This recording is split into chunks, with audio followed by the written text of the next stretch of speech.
Pernah tak anda fikir apa beza planet kita, Bumi, dengan sebiji batu yang terapung ke angkasa? Kenapa bumi ini hidup?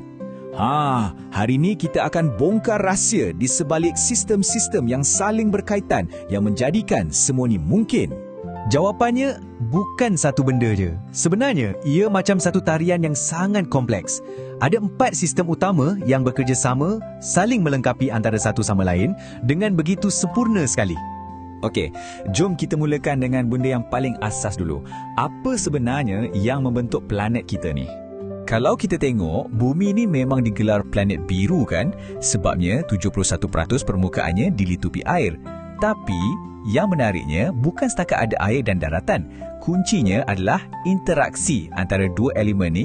Itulah yang menyediakan pentas untuk kehidupan bermula dan berkembang. Jadi, apa sebenarnya komponen-komponen utama ni?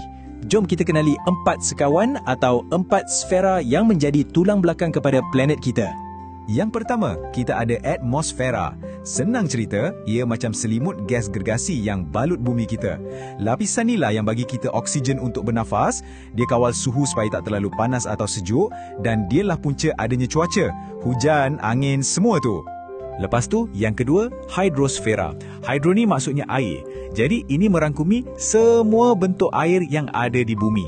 Tak kisahlah lautan, sungai, tasik, air bawah tanah, malah ais dekat kutub tu pun termasuk. Boleh kata, inilah sistem peredaran darah untuk planet kita. Yang ketiga, litosfera. Lito ni maksudnya batuan. Inilah tanah yang kita pijak setiap hari. Segala daratan, batuan, tanah, semua tu litosfera. Dialah yang bagi kita tapak untuk bercucuk tanam, bina rumah dan macam-macam lagi.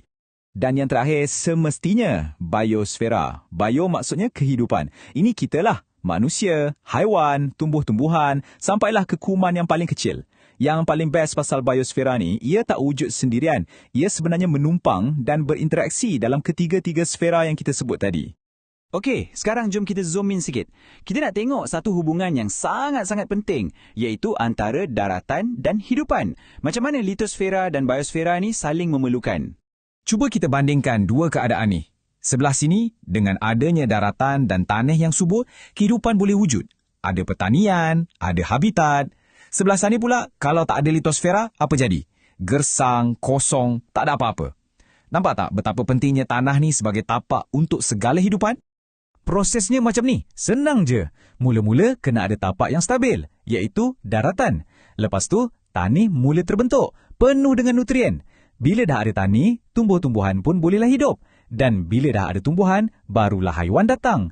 Akhirnya, lengkaplah satu ekosistem. Semuanya bermula dari tanah. Tadi kita dah tengok hubungan antara daratan dan hidupan kan? Sekarang, jom kita zoom out balik dan tengok gambaran yang lebih besar. Macam mana keempat-empat sistem ni berinteraksi antara satu sama lain setiap hari, setiap masa. Ini poin paling penting yang kita kena faham. Tak ada satu pun sistem ni boleh hidup sorang-sorang. Semua saling bergantung. Dan ini bukan setakat teori dalam buku teks tau. Benda ni berlaku di sekeliling kita setiap masa. Dan inilah yang menjadikan dunia kita berfungsi. Nak contoh paling senang, pertanian. Cuba fikir, hujan turun dari awan, itu atmosfera. Air hujan tu mengalir masuk ke sungai dan meresap dalam tanah. Itu hidrosfera. Tanah yang dapat air tu jadi subur, itu litosfera. Akhirnya, tanaman boleh tumbuh dan bagi kita makanan. Itulah biosfera. Nampak tak? Satu kitaran lengkap yang melibatkan semua sekali. Tapi, apa jadi kalau keseimbangan yang nampak sempurna ni terganggu? Apa jadi kalau salah satu sistem ni sakit? Kesannya bukan setakat kat situ je, ia akan merebak macam domino. Contohnya, penebangan hutan. Ini adalah gangguan dalam biosfera. Sebab manusialah yang tebang pokok kan? Bila pokok dah tak ada, tanah litosfera akan terdedah dan senang terhakis. Tanah yang terhakis ni akan masuk ke dalam sungai, mencemarkan air, hidrosfera.